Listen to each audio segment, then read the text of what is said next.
Bonjour. Bonjour à toutes et à tous. Bonjour. Bonjour à toutes et à tous. Voilà, j'espère que tout le monde entend bien. Voilà, il y a des bonjours qui s'affichent sur le chat public. Bonjour à toutes et à tous. Donc, merci à session de lancement du premier sommet virtuel du climat. Bienvenue, donc je suis Jean-Luc Manceau, je suis le président de l'APCC, l'association des professionnels en conseil climat et énergie de ce premier sommet virtuel du climat. Donc comme vous avez pu le constater, c'est un événement 100% en ligne, composé de 31 webconférences et d'un salon virtuel avec des stands virtuels le dernier jour, le 28 novembre. Et c'est un événement initié par la PCC, coporté par l'ADEME, l'association Bilan Carbone, la fédération Sinov et le CEREMA. Ce premier a pour objectif de diffuser gratuitement et le plus largement possible les expertises et des retours d'expérience réplicables et concrets. Quel que soit votre niveau d'avancement, d'engagement, l'idée est que chacun puisse trouver dans cet événement des clés, des réponses, des leviers d'action et des solutions pour avancer encore plus, sur la trajectoire de la neutralité carbone et de l'adaptation au monde de nouveau qui va s'imposer à nous. Donc je tiens à remercier donc, les personnes qui ont contribué à l'élaboration de ce premier sommet virtuel du climat, au sein de la PCC, bien sûr, l'équipe permanente et puis les adhérents, mais aussi chez les co-porteurs, parmi les partenaires et au sein du comité d'experts, consultatifs.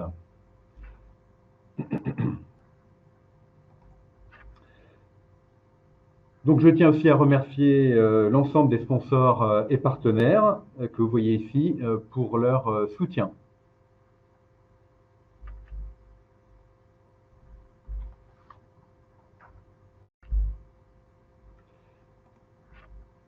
Donc le support de présentation que nous allons balayer au cours de cette séance de travail sera téléchargeable depuis la salle virtuelle dès le début de cette conférence et pour ceux qui le souhaitent, et il sera aussi téléchargeable lors du replay. Pendant toute la durée de la webconférence, vous pouvez poser des questions dans le chat public à droite de l'écran. Nous y répondrons dans la dernière demi-heure.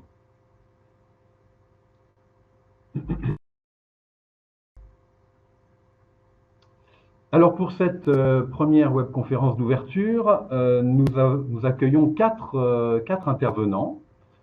Avec moi ici, au ministère de la Transition écologique, sont présentes à mes côtés Aude Charrier et Marie Carrega du ministère de la Transition énergétique, DGEC. Donc elles nous présenteront dans un premier exposé l'état de l'art, les dernières actualités en matière d'engagement de la France dans le domaine du climat, volet atténuation et volet adaptation. Et dans un second temps, deux autres intervenants participeront à un échange regard croisé sur l'horizon 2050. Donc Séverine Durand, voilà, qui est en haut de l'écran, qui est chercheuse en sociologie, spécialiste de la question du changement climatique et Grenoble-Alpes. Et puis Nicolas Grave, qui est élève à l'école Pont et Chaussée, membre du collectif pour un réveil écologique, et il nous expliquera un peu plus ce collectif tout à l'heure.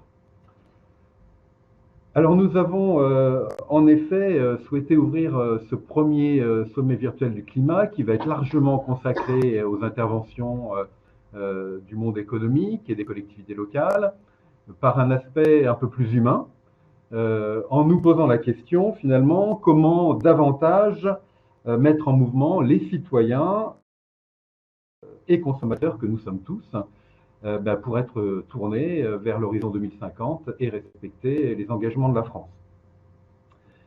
Et pour ceci, nous avons souhaité donner plus précisément la parole donc à un représentant de la classe d'âge finalement qui sera aux manettes dans les 3 décennies qui nous séparent de 2050. Donc c'est la raison pour laquelle nous avons demandé à Nicolas Grave, donc du collectif pour un réveil écologique, d'être avec nous ce matin.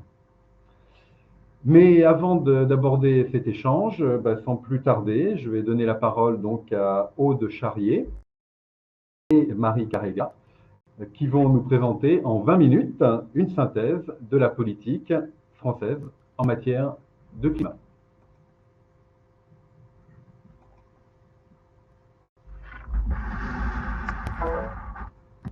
Bonjour à tous. Donc, je suis Marie Carrega, adjointe au secrétaire général de l'Observatoire national sur les effets du réchauffement climatique, observatoire qui a été créé en 2001 et qui est rattaché au ministère de la Transition écologique et solidaire. Premier message que je voudrais que vous gardiez en tête et qui est probablement le plus important, c'est que le changement climatique, c'est déjà en France. C'est déjà maintenant. Le changement climatique, c'est pas en 2100 pour les ours polaires sur la banquise. C'est vraiment déjà maintenant. Donc là, sur le slide, vous voyez une présentation, une carte assez synthétique qu'on a voulu faire sur les impacts du changement climatique déjà avérés ou ce qu'on attend à horizon 2050, avec quelques chiffres marquants. Le premier déjà sur les 2 derniers épisodes de canicule de 2019 qui ont fait 1500 morts en excès. Alors ça paraît peu ou beaucoup selon le point de vue où on se place. C'est vrai que la canicule de 2003 morts. Donc là on va dire qu'on est un peu mieux préparé, mais quand même il va falloir se préparer à ce genre d'événement de plus en plus souvent et de plus en plus intense et de plus en plus long. On part sur une idée d'avoir dans la deuxième partie du siècle des canicules qui dureraient 100 jours, plus de 3 mois, donc étalées entre juin et octobre. Et ça, il faut vraiment s'y préparer. Vous voyez aussi que le réchauffement climatique au niveau global, donc terre, mer, dans le monde, c'est déjà 1 degré. En France, on est déjà à 1,5 degré. Dans les Alpes, on est déjà à plus de 2 degrés. Et dans les Pyrénées, on est à 2,5 degrés. Donc c'est vraiment déjà des choses qui nous impactent et on en voit les conséquences. Par exemple, le moustique tigre, ça peut paraître assez exotique et pourtant il est présent déjà dans la moitié des départements de métropole. Et on constate déjà aussi des phénomènes avec les incendies qui se propagent. Vous avez dû voir cet été qu'on a eu des incendies de champs, des phénomènes qu'on ne connaissait pas.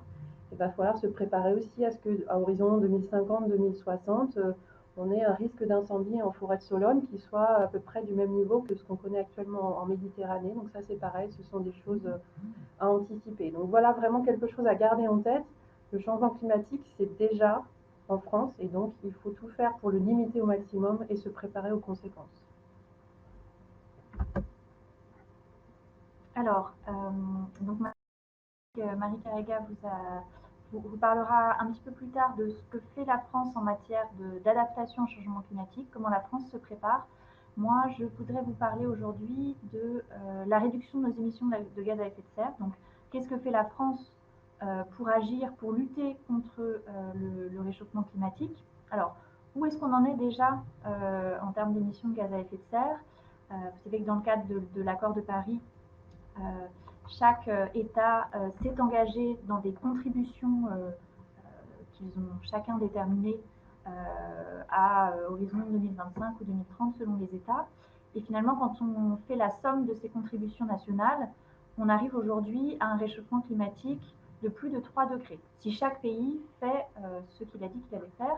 Or, dans le cadre de l'accord de Paris, l'engagement mondial, c'est d'essayer de maintenir les températures en deçà de 2 degrés, un réchauffement climatique de 2 degrés, plus de degrés, et si possible de faire tous les efforts pour réduire ce changement climatique, cette hausse des températures en deçà de 1,5 degré. Vous voyez que les contributions actuelles ne permettent pas d'atteindre cela, ce qui veut dire que, et c'est prévu dans le cadre de l'accord de Paris, on doit vraiment faire en sorte que chaque pays relève son ambition pour maintenant et pour le futur, pour faire en sorte qu'on y parvienne collectivement. Alors, que fait la France? La France est historiquement un des leaders de la lutte contre le changement climatique.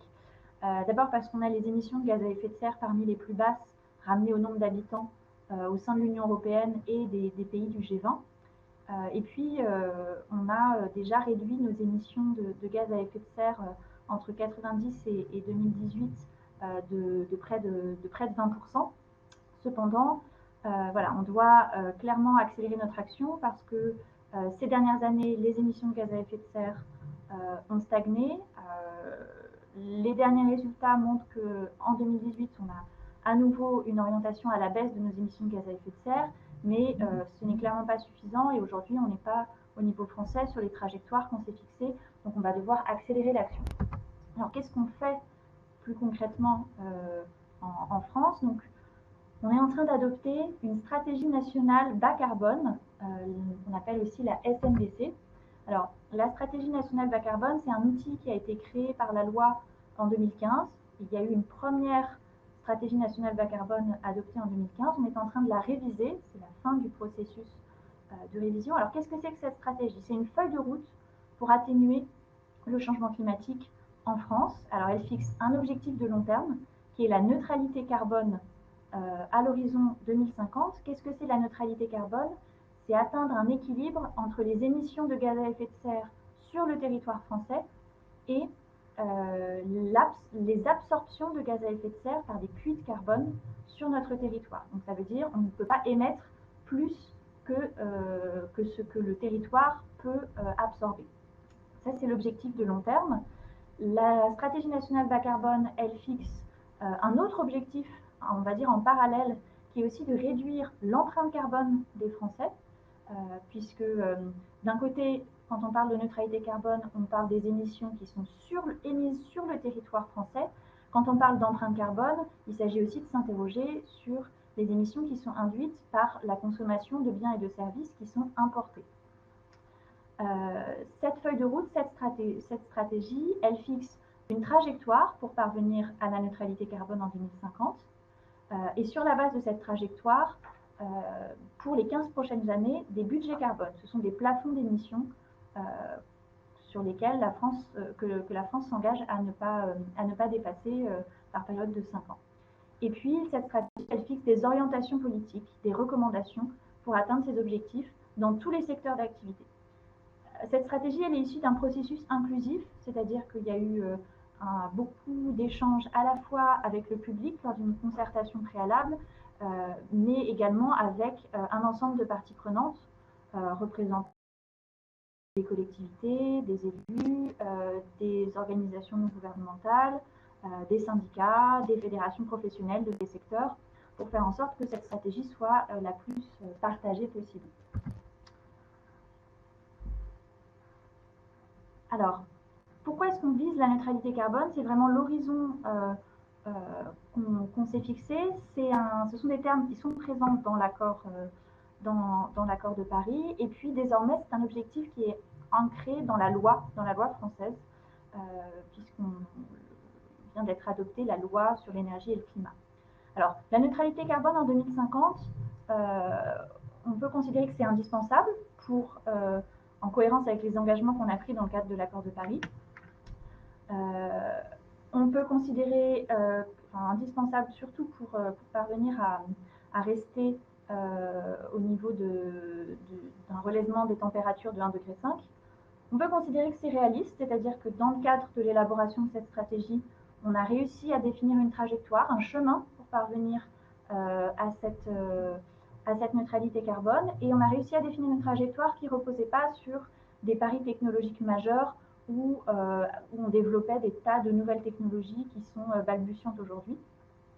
Et puis, on peut considérer aussi que c'est souhaitable parce que les modélisations qui ont pu être faites autour de la stratégie ont montré que c'était possible d'être sur cette trajectoire, d'atteindre la neutralité carbone en 2050 avec une croissance économique et une création d'emplois par rapport à un scénario, on va dire, tendanciel. Et puis, il y a aussi évidemment des bénéfices à long terme sur la facture des ménages, puisqu'on est moins dépendant de consommation énergétique, sous réserve d'un accompagnement dans la phase de transition, qui est forcément la période plus compliquée, et puis un certain nombre de co-bénéfices sur la qualité de vie et de l'environnement.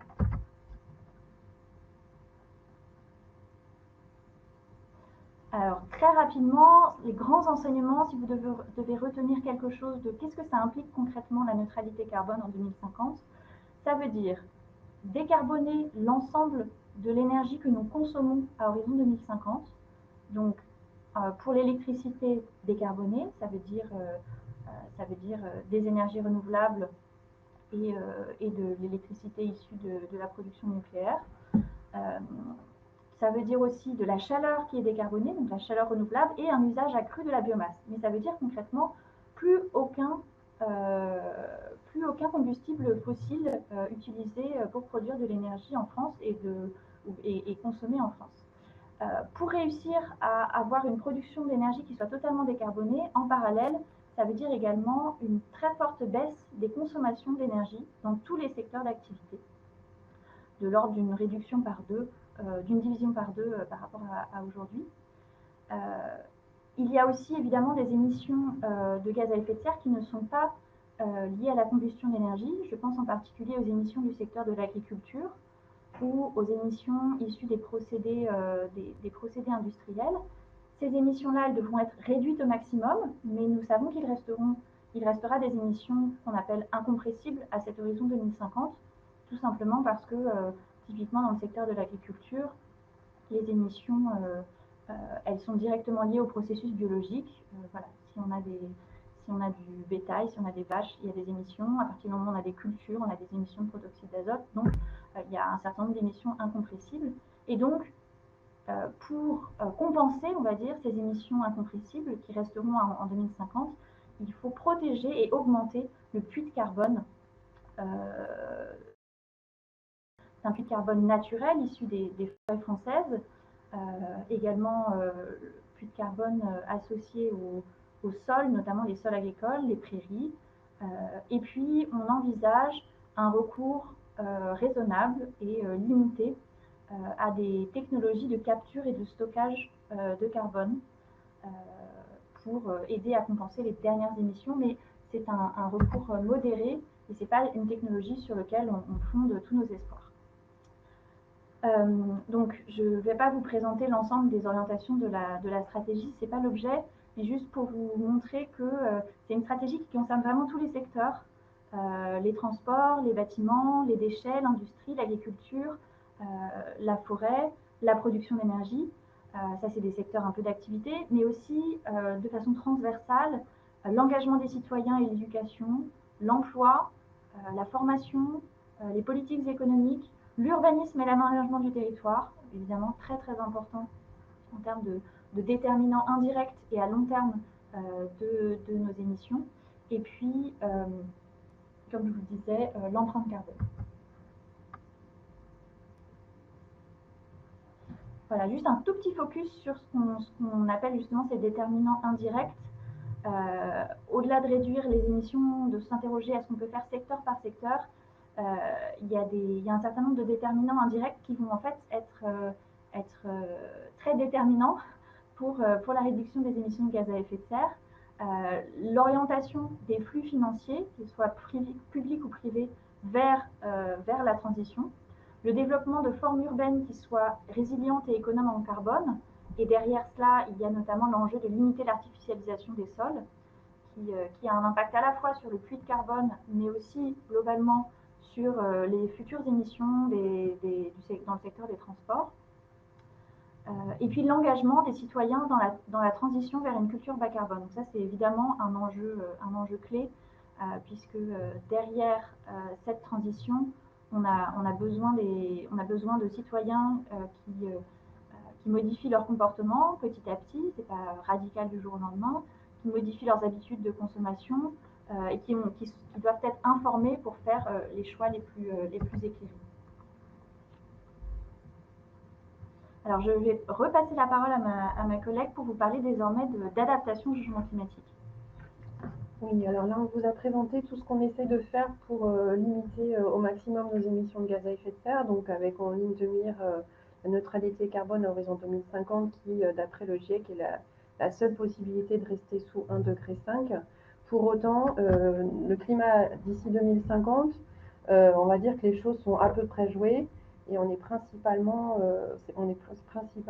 en conséquence de nos émissions passées, hein, du fait de l'inertie du système climatique et en la durée de vie des gaz à effet de serre des gaz à effet de serre dans l'atmosphère. Donc il est important pour ça de se préparer aux conséquences qu'on va avoir et qu'on commence déjà à avoir au niveau national. Donc on vient d'adopter notre deuxième plan national d'adaptation au changement climatique avec cette fois-ci un objectif quantitatif qui nous avait été fixé par la conférence environnementale en 2016, c'est-à-dire qu'on souhaite préparer la France d'ici 2050 à une hausse, à un réchauffement mondial de 2 degrés par rapport à l'ère pré-industrielle. Donc on se cale sur l'objectif de l'accord de Paris, mais avec un horizon temporel plus rapide, 2050 au lieu de 2100 dans l'accord de Paris, en se disant si malheureusement on n'arrive pas à rester sous les 2 degrés, on aura déjà fait une bonne partie du travail en termes de préparation de notre système de vie, tout simplement. Voilà, donc c'est vraiment cet objectif qu'on se fixe d'essayer d'être prêt d'ici 2050.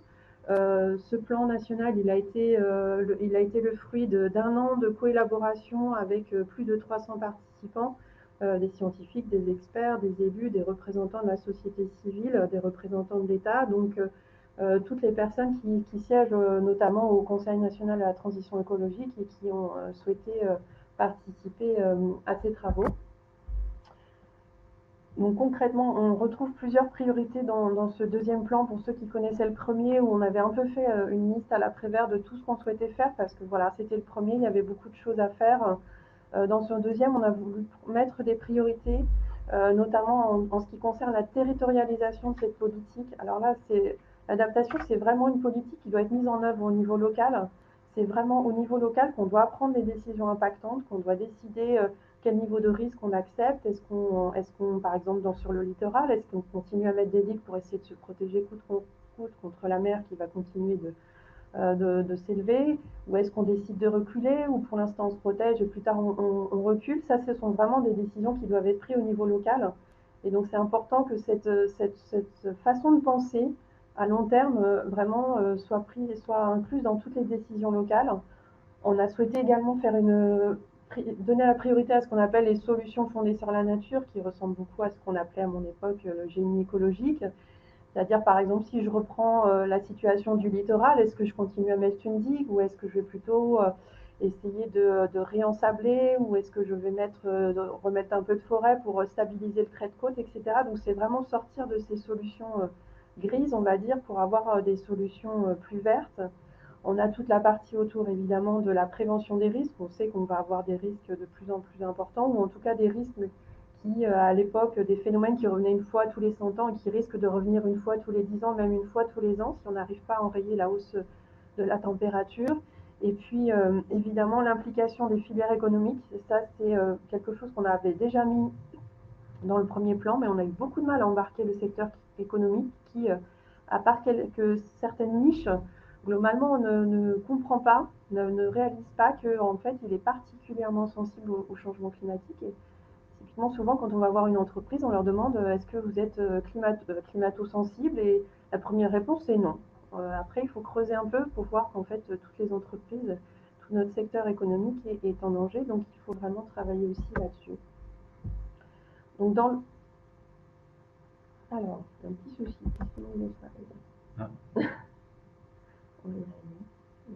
Je suis désolée, on va zapper sur les slides. Il en manque. Ah, il en manque. Bon, on va y arriver. Je suis désolée. Donc, dans le plan national, on retrouve 6 grandes thématiques, donc tout ce qui est autour de la gouvernance, notamment ce que je disais autour de la territorialisation, y compris outre-mer. On a préparé le deuxième plan national avant le passage d'Irma, mais malheureusement Irma a confirmé que l'outre-mer était particulièrement à risque et on a moins de données pour ce qui concerne l'outre-mer. C'est plus difficile pour la modélisation.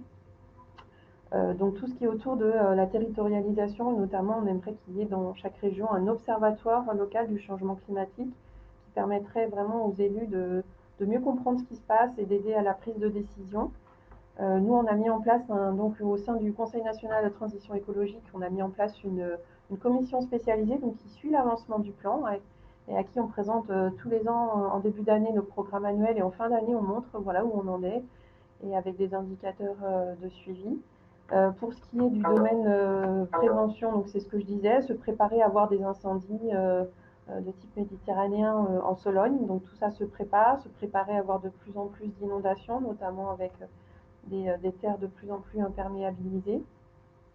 On a tout ce qui tourne aussi autour de la ressource en eau. On sait qu'on va avoir, pour l'instant, en 2050, si on reste sur cette demande en eau, on risque de manquer de 2 milliards de mètres cubes, voilà, pour répondre à tous les besoins, alors qu'en plus, on aura vraiment une ressource en baisse. Et ça, c'est typiquement quelque chose qui doit se discuter au niveau local. Comment on fait pour réduire la demande, et avec l'eau qui reste, comment on la distribue. Voilà. Vraiment avoir cette question autour des projets de territoire de gestion de l'eau. Voilà. On a aussi un domaine connaissance et information. Donc la connaissance autour du changement climatique s'améliore, mais il y a encore des choses à améliorer. On a notamment tout un programme aussi autour de la montée en compétences de toutes les parties prenantes, y compris les élus. Donc notamment, on souhaite que tous ces nouveaux élus qui arriveront en mars 2020, on va leur proposer un parcours de formation. On va aussi proposer des formations en interne au ministère dans toutes nos écoles pour que tous ceux qui sont en charge des politiques de transport, bâtiments, etc., aient cette culture commune autour du changement climatique. On va bientôt lancer aussi un centre de ressources sur l'adaptation au changement climatique qu'on a élaboré avec le CIREMA, l'ADEME et Météo France. Voilà, c'est le genre de choses qu'on fait. Autour des filières économiques, on a lancé une étude pour voir déjà un peu prioriser les filières qu'il faut qu'on sensibilise en premier, notamment parce qu'elles ne sont pas particulièrement souples et pas particulièrement au courant de leur fragilité.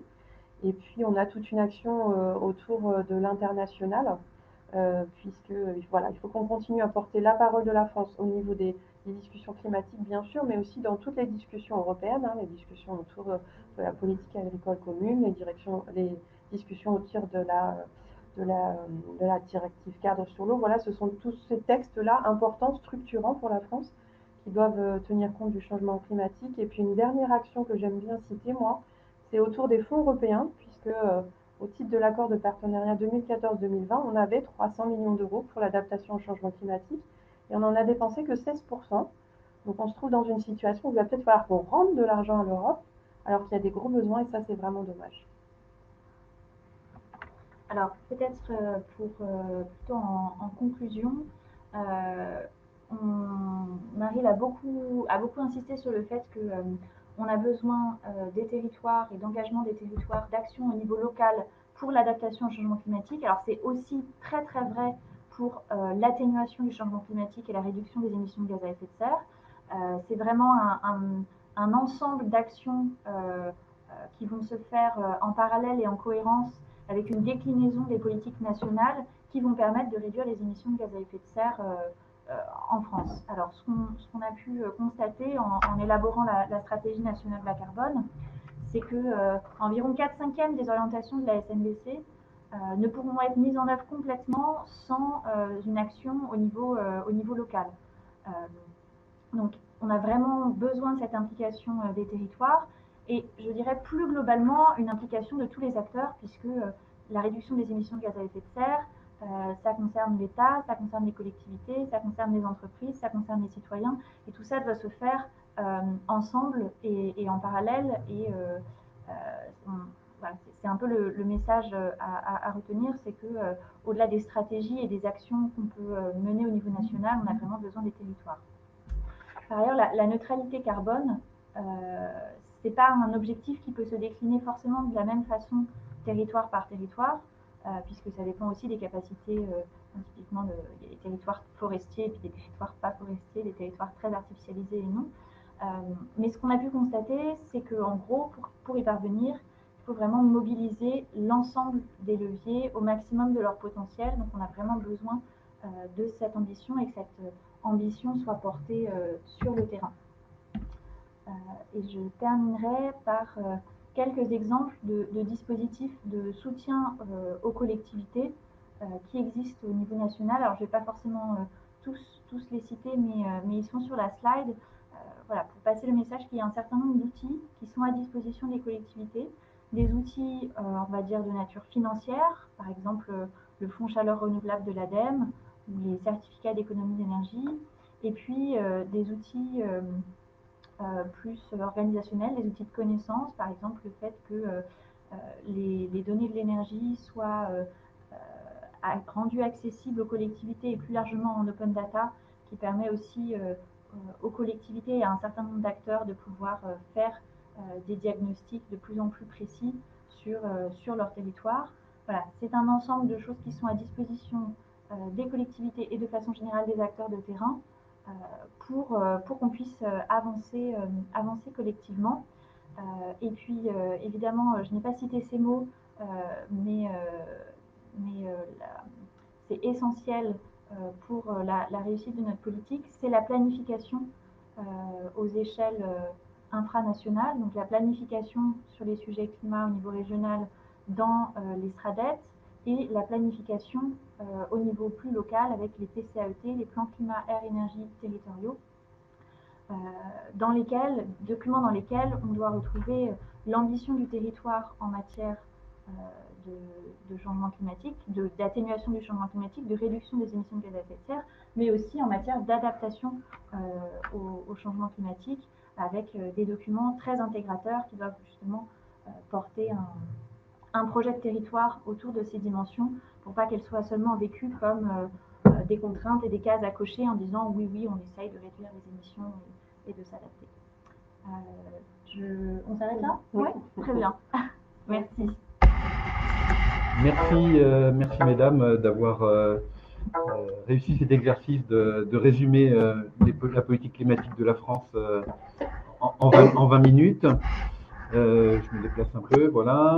Donc il y a un certain nombre de questions qui... non, mais restez... Vous restez dans le champ. Donc un certain nombre de questions ont commencé à être écrites dans le chat pendant cette première partie. Peut-être que vous y répondrez à la fin sur la différence entre émissions territoriales. Donc la SNBC concerne les émissions territoriales et il y a des questions par rapport à l'empreinte carbone. Comment on adresse finalement l'empreinte carbone aussi avec la stratégie de la France. La question de la neutralité aussi qui a été posée. Est-ce que c'est pas un peu un mot valise du marketing?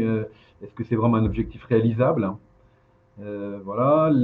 Par rapport à la séquestration carbone, quelle est la partie qui est imputée dans la stratégie de neutralité carbone sur les CCS? Voilà. Et puis sur la partie énergie, comment on traite la question du nucléaire, de l'éolien aussi. Voilà. Qu'est-ce qu'il y a d'autre comme question? J'ai noté comment ont été déterminées les priorités du plan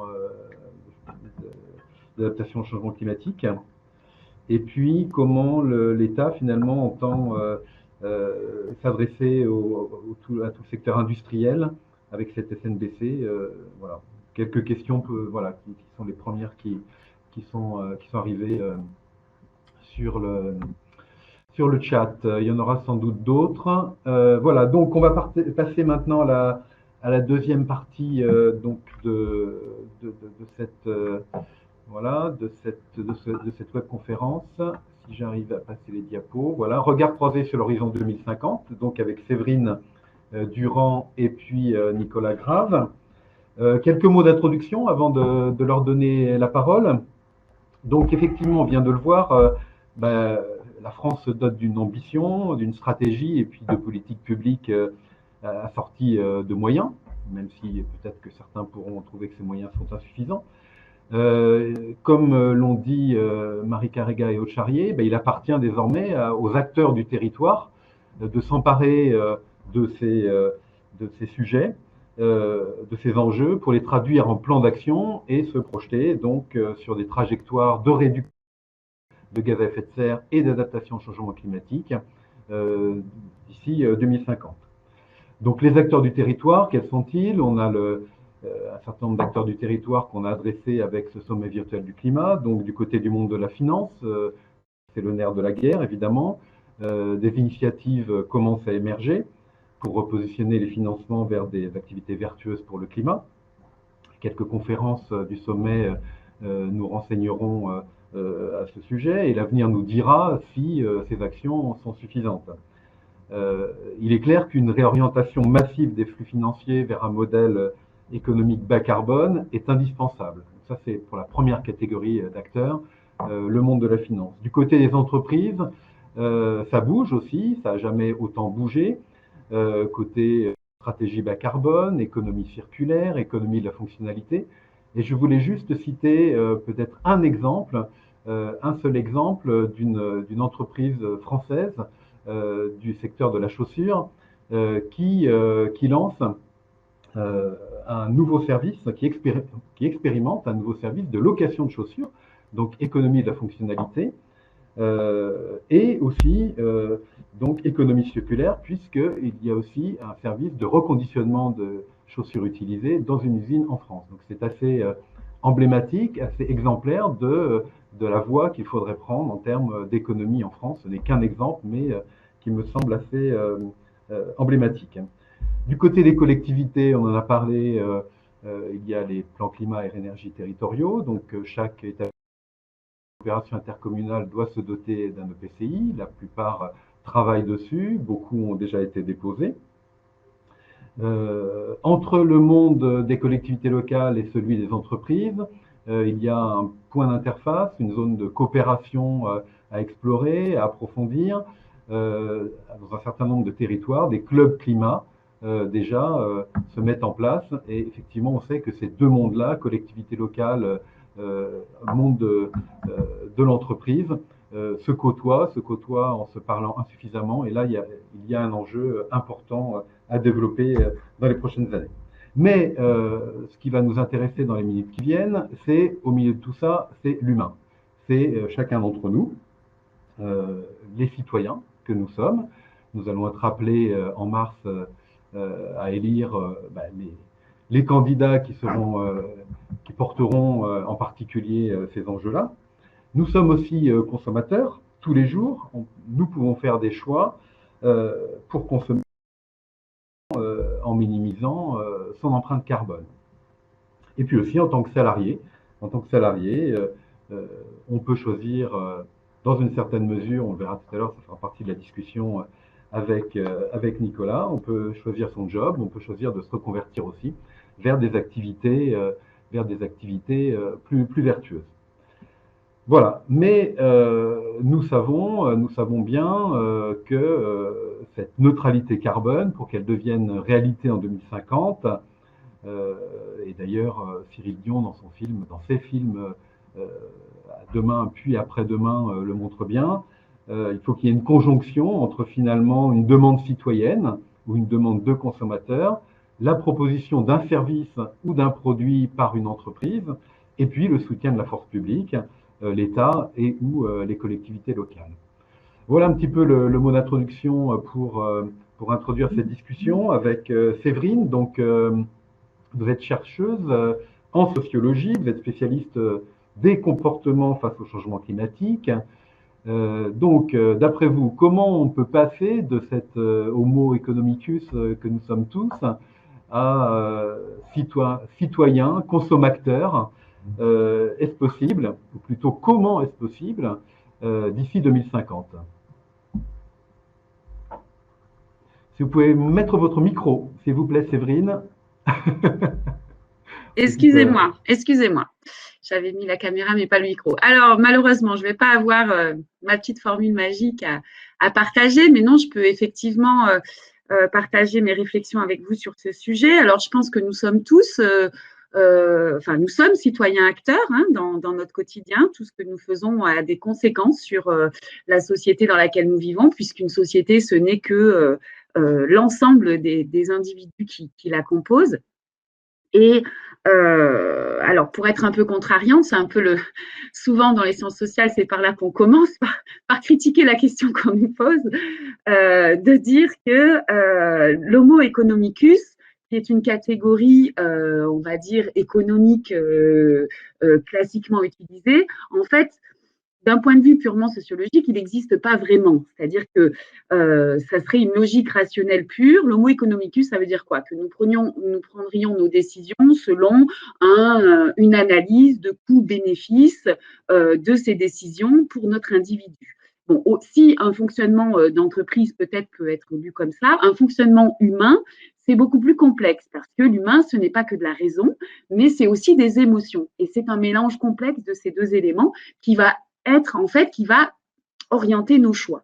Donc voilà, je commencerai par dire que l'homo economicus, en fait, la logique rationnelle pure, qui est issue de la théorie classique néolibérale, on va dire, pour simplifier, et que les économistes aiment bien parce que ça rentre bien dans les modèles économiques pour lesquels il faut des cases, surtout en modélisation. Bon, ben ça, dans la vraie vie des gens, ça n'existe pas vraiment.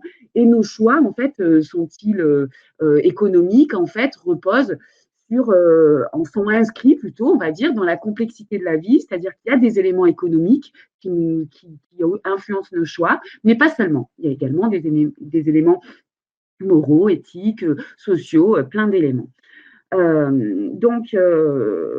Et particulièrement, on va dire, sur les questions dans lesquelles nous sommes là, qui sont un peu des questions de risque, c'est-à-dire qu'on choisit, les choix qu'on va faire vis-à-vis des risques sont très très loin d'un modèle de rationalité. Hein, ça, en sociologie, on le sait bien que la prise en compte de certains risques, en fait, est peut-être très éloignée du risque dit réel qu'on peut établir selon des probabilités très, très, très claires. Donc là, concrètement, agir vis-à-vis du changement climatique par rapport au risque de voir notre environnement se dégrader, dans cette dimension-là, rentre beaucoup plus d'éléments qu'une logique purement rationnelle, économique. Donc, je dirais qu'il y a deux voies pour encourager, on va dire, une réflexion dans laquelle s'intègre cette question de notre avenir climatique partagé. La première voie, je dirais, c'est qu'il y a une forte scission donc entre justement le côté rationnel des choses, notre compréhension et notre dimension d'expérience qui va faire qu'on va se sentir concerné. Et cette dimension-là, elle est un peu décrédibilisée sur les questions de climat parce que les individus peuvent avoir l'impression que les choses se jouent dans d'autres sphères. Hein. C'est un problème global qui est établi sur des données qui sont décontextualisées du quotidien des habitants. Donc, je dirais déjà d'avoir une lecture des questions qui va faire qu'on ne va pas juste établir un modèle au niveau national qu'on va aller calquer à un niveau local, hein, que ce soit dans les plans d'action qui se mettent en place sur les territoires, etc., une logique descendante, mais vraiment intégrer une co-construction dans les territoires pour que vraiment les choix, les individus se sentent concernés au sens de ne pas avoir simplement à appliquer un plan, mais à participer à sa construction, adaptée sur les territoires. Donc, en gros, de refaire confiance un peu plus à l'expérience directe des gens. Et le deuxième, je dirais, pour essayer d'aller vers ça, c'est que les gens puissent avoir le sentiment qu'ils ont les moyens d'agir. Donc, nos actions, elles sont dans un cadre qui dépend de nos valeurs, de notre expérience, de ce qu'on ressent, de ce qui est possible ou pas de faire. Donc, il faut avoir le sentiment, en gros, que les autres agissent aussi. Donc, il va y avoir, moi, je suis assez positive, assez optimiste, parce qu'il il y a énormément d'actions qui se multiplient, comme vous l'avez dit, et il va y avoir un effet d'entraînement, dans le sens où de plus en plus, cette question est intégrée comme une norme sociale.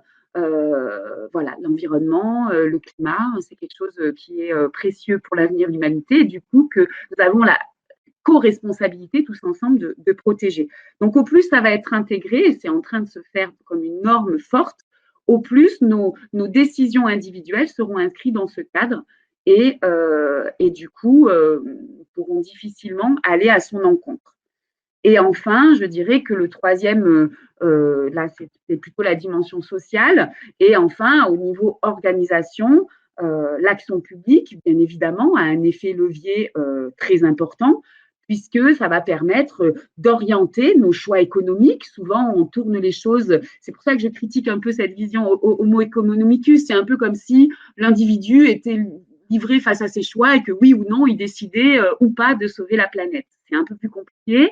Les choix qu'il a fait aujourd'hui, le modèle que l'on critique de la maison individuelle avec un jardin, avec 2 voitures, qui génère beaucoup de pollution au quotidien. Bon, ben, c'est des choix économiques qui ont été orientés par les politiques publiques parce qu'on a facilité l'accès à tel type de propriété, l'accès à tel type de… Voilà. ça, c'est pareil, c'est des choix que les choix individuels peuvent être orientés par des choix organisationnels politiques plus importants et qui là reposent sur des décisions politiques. J'ai essayé d'avoir un peu les 3 niveaux. J'espère avoir fait le tour de la question. Merci Séverine. On va interroger, on va demander maintenant à Nicolas peut-être de présenter dans un premier temps le collectif qu'il représente et puis de nous dire un petit peu comment ça bouge du côté des jeunes, quelles sont les marges de manœuvre quand on est jeune et qu'on est face à ces 30 prochaines années où on sent que vraiment il y a beaucoup de choses à faire. Quelles sont les actions possibles? À vous, Nicolas. Oui. Alors du côté des jeunes, ça bouge vraiment de plus en plus, on le voit aujourd'hui. On est de plus en plus nombreux à être sensibilisés et à se mobiliser. On utilise aussi des moyens qui sont de plus en plus variés pour provoquer le changement. Ça va des actions individuelles à l'engagement dans les associations étudiantes ou de développement durable, à la participation et l'influence croissante dans les sommets internationaux. Ça passe aussi par les manifestations et l'appel aussi des moins jeunes à agir, le vote ou l'activisme non violent. Et on observe vraiment une nette accélération depuis quelques années. Le mouvement des jeunes gagne aussi très vite en jeu, notamment par rapport à il y a quelques années où dans les associations étudiantes, il s'agissait surtout de militer un tout petit peu pour le tri ou de faire quelques activités plus symboliques que réellement ayant un impact. Alors, à titre personnel, je suis membre du collectif Pour un rêve écologique. Il est né l'année dernière autour d'un texte fondateur qui s'appelle le Manifeste étudiant pour un rêve écologique. Il a été écrit par des étudiants de grandes écoles qui étaient rassemblés par leur conscience aiguë des enjeux écologiques et sociaux de leur époque et par le besoin d'agir, puisqu'on observait vraiment une entre l'importance des enjeux et les actions réellement réalisées.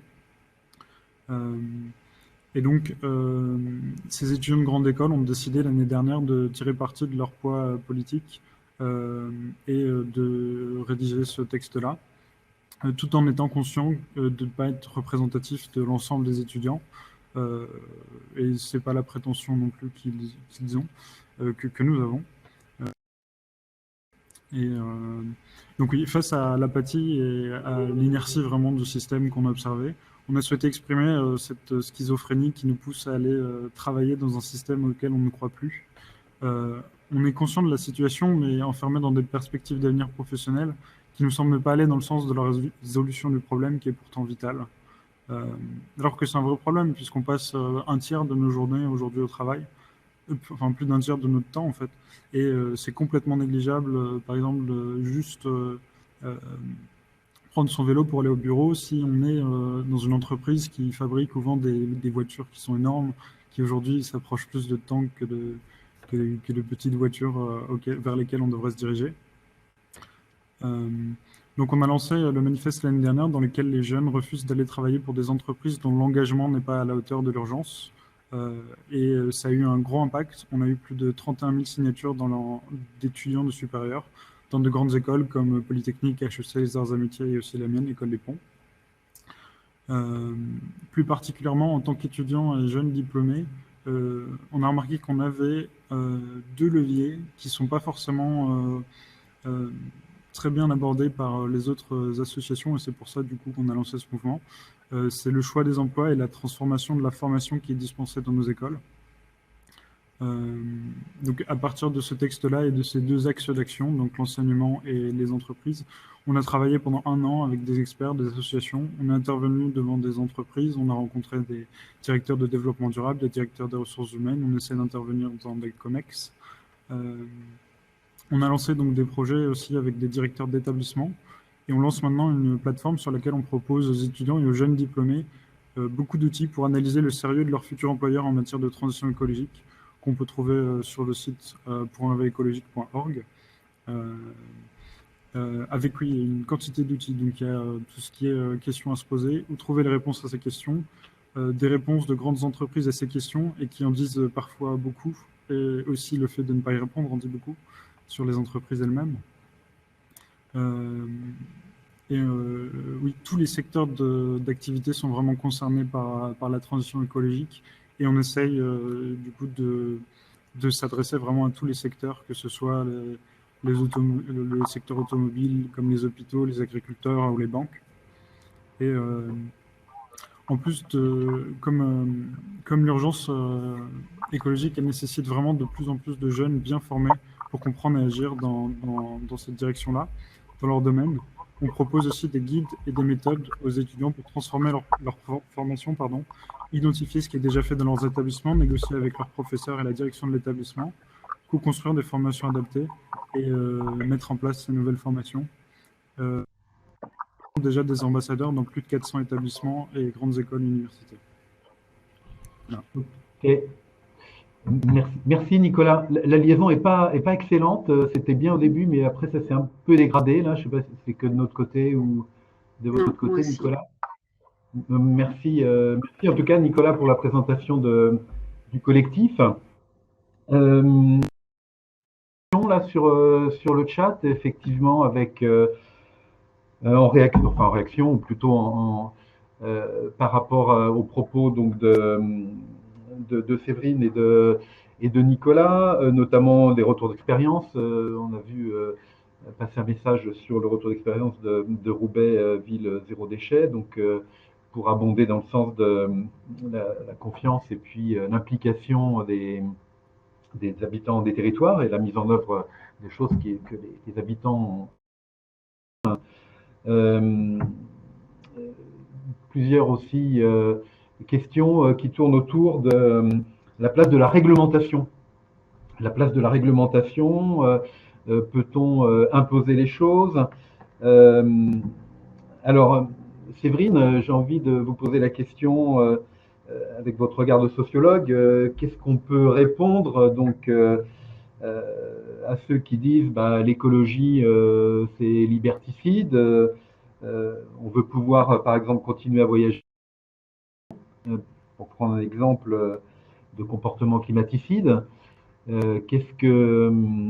Comment ce rapport justement à la réglementation, à la loi qui peut encourager, mais qui à un moment donné peut peut-être aussi infléchir des comportements.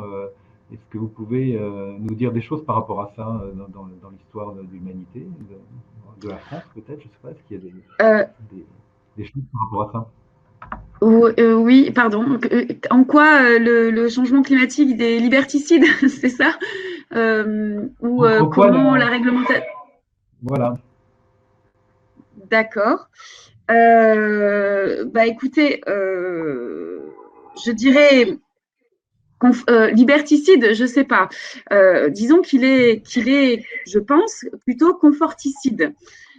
C'est-à-dire que le changement climatique, ça nous oblige à réviser un certain nombre de pratiques que nous avions. Alors en plus, le nous, il est à relativiser, parce que lorsqu'on parle par exemple de prendre l'avion, ça ne concerne, et loin s'en faut, pas toute l'humanité.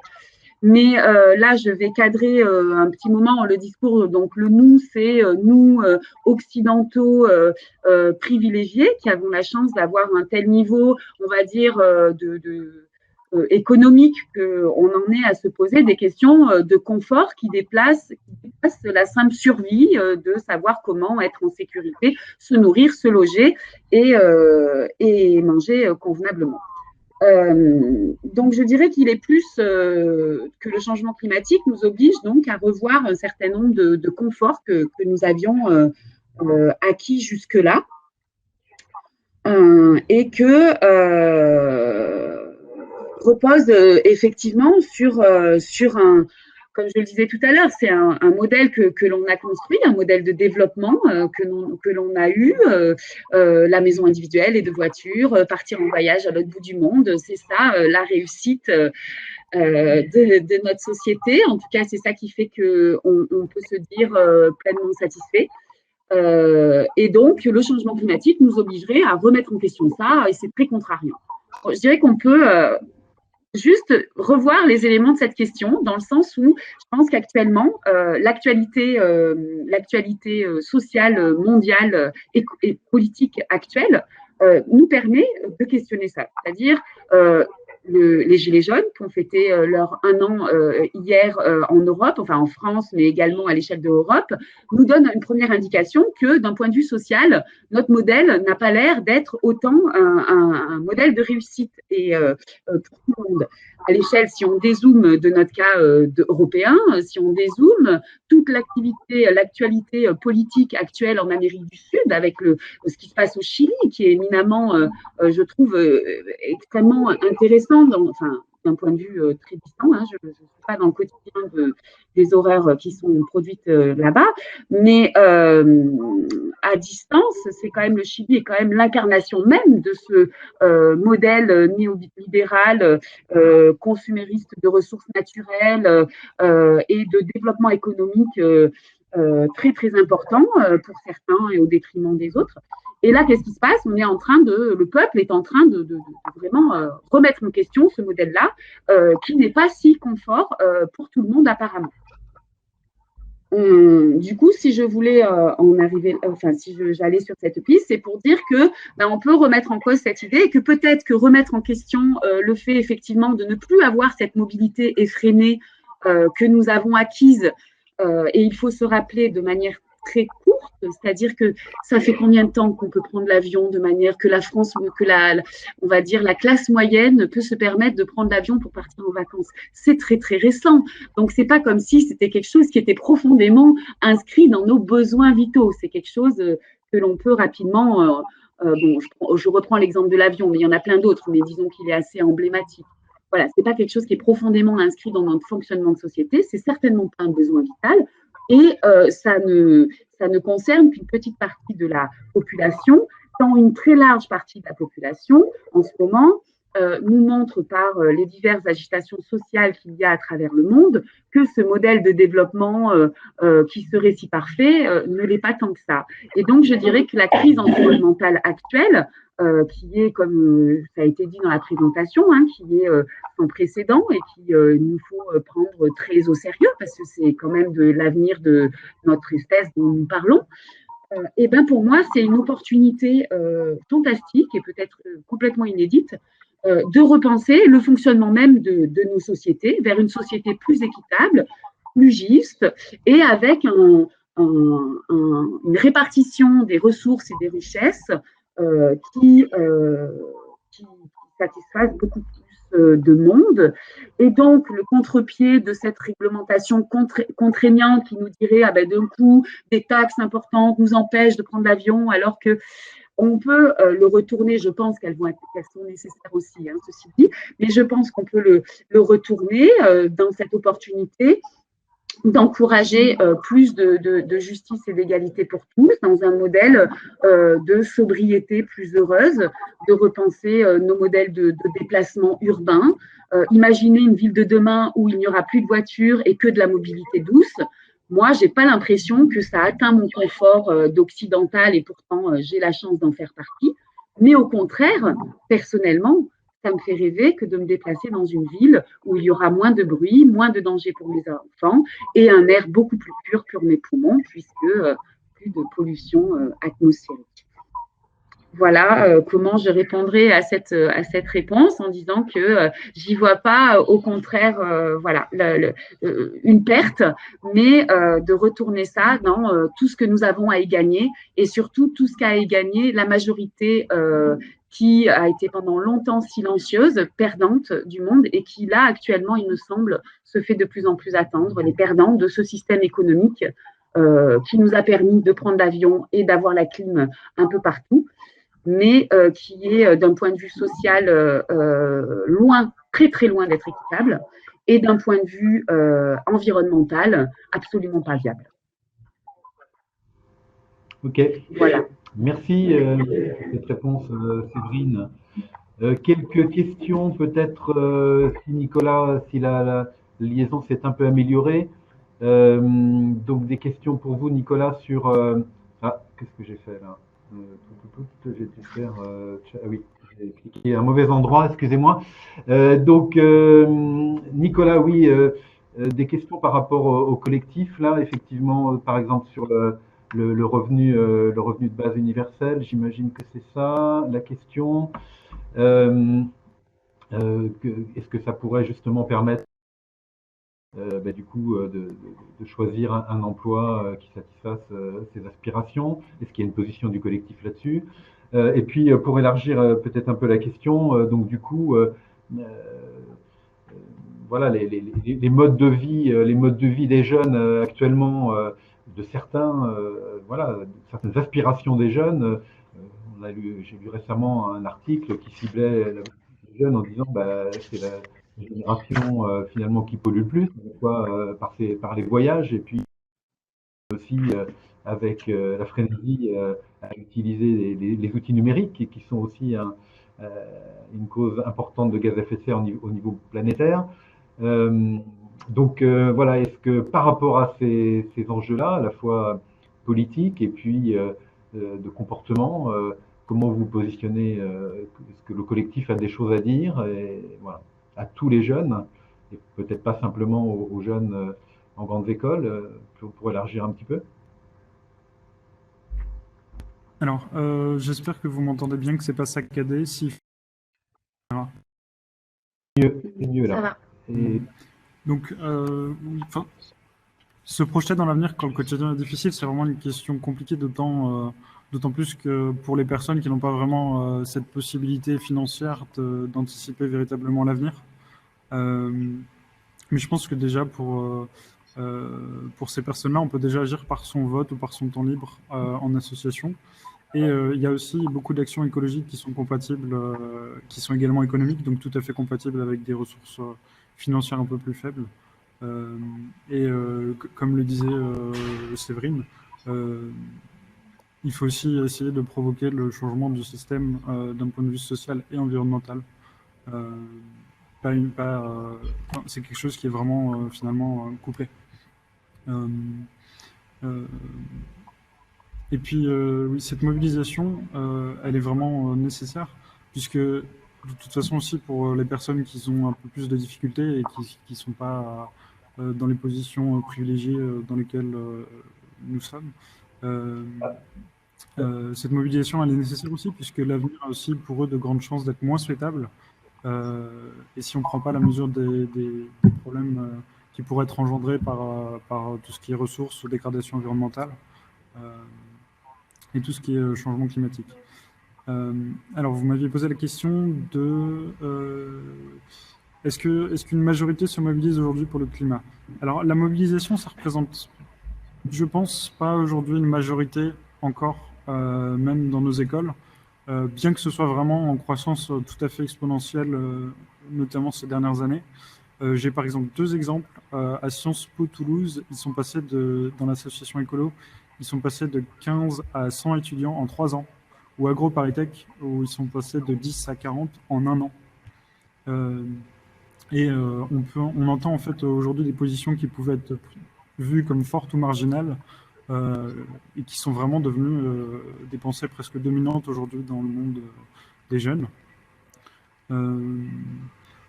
Pour autant, ça ne signifie pas que la génération dans son ensemble est prête à transformer complètement la société. Il y a encore énormément, comme je le disais, d'apathie et d'inertie, que ce soit par un manque de connaissances ou pour les raisons que Séverine évoquait tout à l'heure. Je pense vraiment que qu'il faut que tout le monde essaye de vaincre cette schizophrénie, affirme haut et fort l'urgence écologique et agisse de manière cohérente en fait, en prenant des engagements forts en tant que citoyen, en tant que salarié, en tant que jeune ou en tant que parent aussi. Et donc sur la question des jeunes qui seraient le plus, c'est effectivement une critique qu'on entend de plus souvent, qu'on lit de plus en plus souvent dans les journaux, surtout depuis que les jeunes appellent de manière un peu acerbe, disons, à une action adaptée pour répondre aux problèmes environnementaux, comme le fait Greta Thunberg par exemple. Alors, il est tout à fait vrai que les jeunes voyagent plus et utilisent plus le numérique que les générations les précédentes, mais ça ne signifie pas qu'ils sont moins sensibles à ces problèmes ou qu'ils portent un discours hypocrite en ne s'engageant pas individuellement. Mais comme ils ont grandi, en fait, comme nous avons grandi avec ces possibilités qui sont devenues des normes, c'est beaucoup plus difficile de s'en séparer et d'autant plus quand, Nicolas, quand excusez-moi, il s'agit de jeunes qui se vous construisent. pouvez peut-être couper la caméra parce que c'est quand même haché là. Ouais. Voilà, je pense que ce sera peut-être mieux. Hop. D'autant plus quand il s'agit de jeunes qui se construisent, en fait. Et il y a aussi la possibilité que ce soit aussi tout simplement une population qui pollue plus parce qu'elle est plus active, moins sédentaire, qu'elle fait plus d'activités aussi. Donc il y a cette question-là. Mais c'est pas forcément une, une réalité sur tous les points de vue. Par exemple, à l'inverse, ils sont de plus en plus nombreux à devenir végétariens. Donc même si effectivement ils voyagent plus et utilisent plus de services numériques, ils s'engagent à travers sur d'autres points de vue. Et puis je pense aussi que cette critique, elle n'est pas tout à fait pertinente et qu'elle fait reposer une responsabilité un petit peu démesurée sur les individus. Je pense à une étude de Carbone 4 qui montre que l'impact de l'action individuelle n'est pas du tout négligeable, pardon. Mais que même un comportement héroïque généralisé ne permettrait pas une baisse suffisante des émissions pour respecter l'objectif des 2 degrés de l'accord de Paris. Et donc, il faut nécessairement modifier en profondeur le système socio-technique. Et c'est bien le sens de la mobilisation récente de la jeunesse à travers toutes ces actions, que ce soit de manière en manifestant en politique ou en prenant la parole dans des sommets internationaux, même si ça peut parfois être un petit peu maladroit. Ok. Ben, merci Nicolas. J'ai vu que ma question a déclenché effectivement des échanges assez marrants dans le chat, effectivement, vieux contre jeunes, etc. C'était pas le propos, mais voilà. Voilà, je pense que c'est effectivement pas le propos, et je pense que tout le monde doit faire des efforts, toutes les générations. Vous venez de dire effectivement, Nicolas, action individuelle, action collective. Voilà, c'est ce qu'on veut mettre en valeur dans cette séance de lancement du sommet virtuel. Et ben, du coup, peut-être je vais redonner la parole. Est-ce que Aude Charrier, donc Marie Carrega, vous avez, par rapport aux questions au début qui ont été posées sur voilà, plutôt de stratégie, à la fois sur l'atténuation et sur l'adaptation, est-ce que vous avez des éléments de réponse à apporter, pas de manière peut-être systématique, mais de manière un peu globale? Merci. Alors, j'ai noté un certain nombre de questions. Déjà, pour revenir sur la distinction entre les émissions territoriales, celles qui sont émises sur le territoire français, et ce qu'on appelle l'empreinte carbone.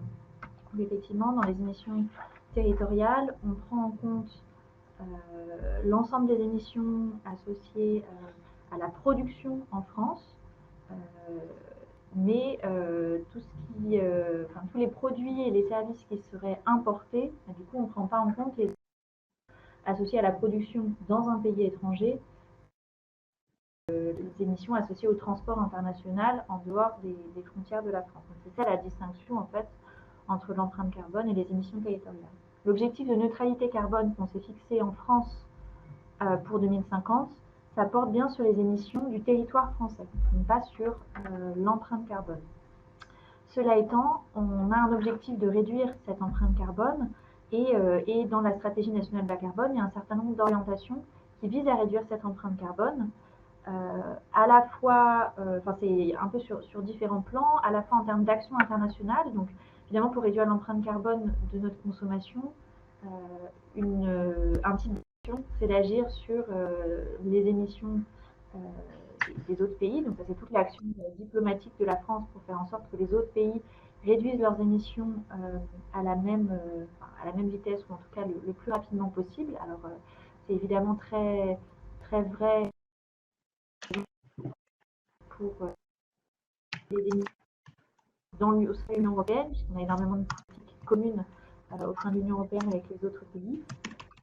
Mais c'est aussi utiliser des outils qui peuvent être un peu plus, on va dire, coercitifs pour que les autres pays s'engagent à réduire leurs émissions, à la fois en utilisant le biais des traités commerciaux, des traités de libre-échange, et aussi que la France porte au niveau européen et qui commence à recevoir pas mal d'effets et qui commence à être repris surtout par la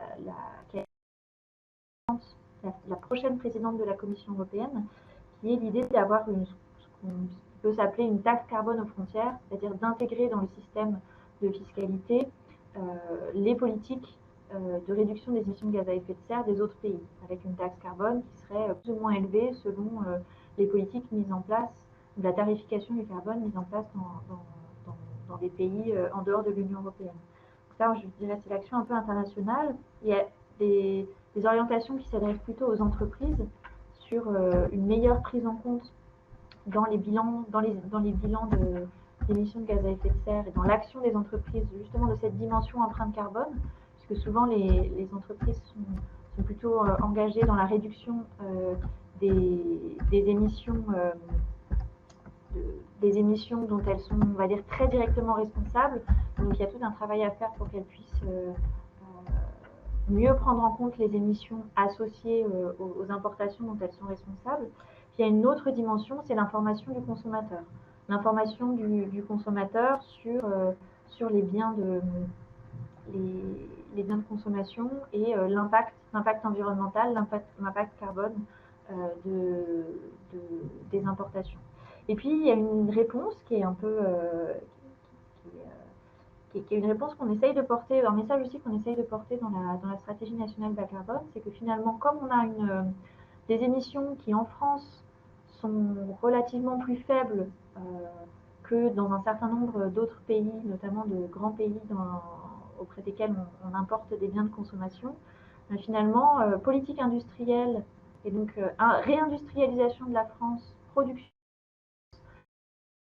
aussi, est même plutôt souhaitable du point de vue de la réduction de serre. Alors évidemment, en France, on va émettre en France, mais comme on est en train de réduire nos émissions petit à petit avec un mix énergétique de plus en plus décarboné, l'idée c'est aussi de se dire produire en France, ça permet aussi, in fine, de réduire les émissions au niveau global. Alors ça, c'était pour répondre sur la question neutralité empreinte carbone.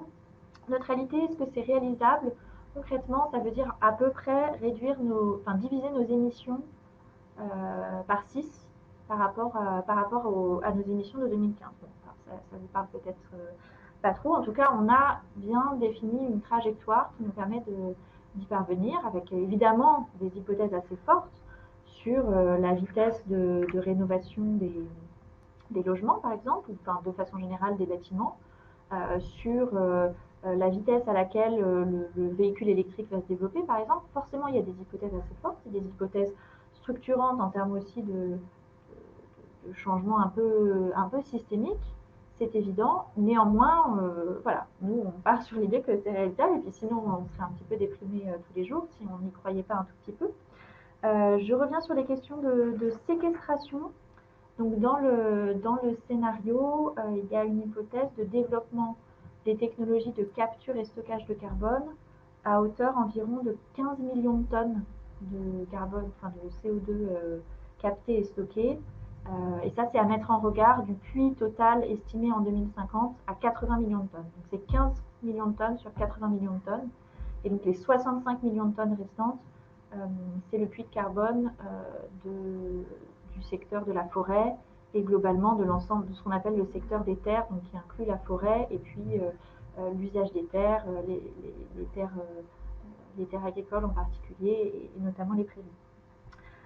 Peut-être dernière question qui portait aussi sur le scénario.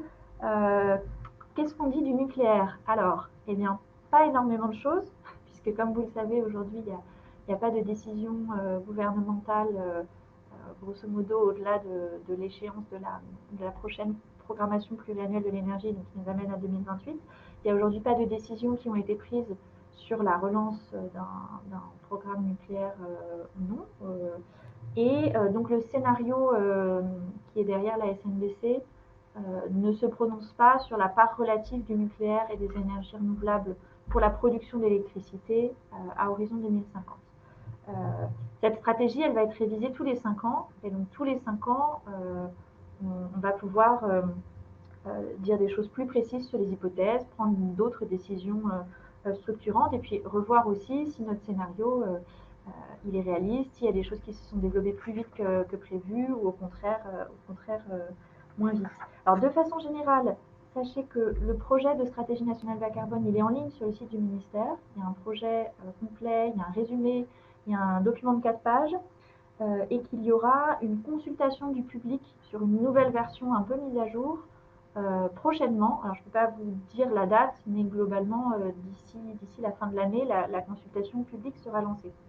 Et ensuite, pour aller plus loin, on est en train de travailler à des fiches de mise en œuvre, donc au-delà de la dimension stratégique, puisque la stratégie nationale bas carbone, c'est des grandes orientations, ça donne vraiment les grandes lignes, mais ensuite plus savoir qu'est-ce qu'on peut faire, que ce soit en tant que citoyen, en tant que collectivité, en tant qu'entreprise, pour participer, pour mettre en œuvre ces orientations. Donc on a élaboré des fiches de mise en œuvre qui ne sont pas encore en ligne, mais qui seront aussi en ligne d'ici quelques semaines ou mois, pour essayer de montrer un peu qu'est-ce que ça veut dire très concrètement ces grandes orientations, à la fois avec donc une déclinaison sur qu'est-ce qu'on peut faire au niveau individuel, en termes d'action individuelle, mais aussi qu'est-ce que, à une échelle un peu plus systémique, notamment en tant que collectivité ou entreprise, on peut faire. Et puis, qui était assez intéressante dans le chat, c'est finalement comment les questions sociologiques ont été intégrées dans nos stratégies énergie et climat. Alors évidemment, vous pointez du doigt quelque chose de délicat. C'est vrai qu'on a une approche au niveau national qui s'est faite évidemment en concertation avec plein de parties prenantes, mais dont la dimension un peu sociologie de la transition et